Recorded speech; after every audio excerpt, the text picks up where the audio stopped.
আওয়ামী লীগকে ফ্যাসিস্ট বলবো, আবার পুনর্বাসনও করতে চাইব, সেটা হবে না বলে জানিয়েছেন বিএনপির আন্তর্জাতিক বিষয় কমিটির সদস্য ইঞ্জিনিয়ার ইশরাক হোসেন।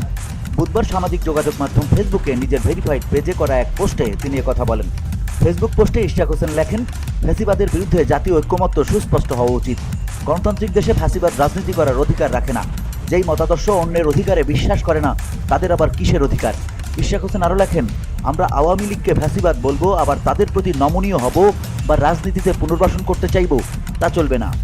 তিনি আরও লেখেন, কিঞ্চিত সুযোগ পেলে ফ্যাসিবাদ কি করতে পারে তা গত কয়েকদিনে নিশ্চয়ই স্পষ্ট হয়েছে। এরা স্বাধীন বাংলাদেশের অস্তিত্ব হুমকির মুখে ফেলতে বিন্দুমাত্র কার্পণ্য করবে না।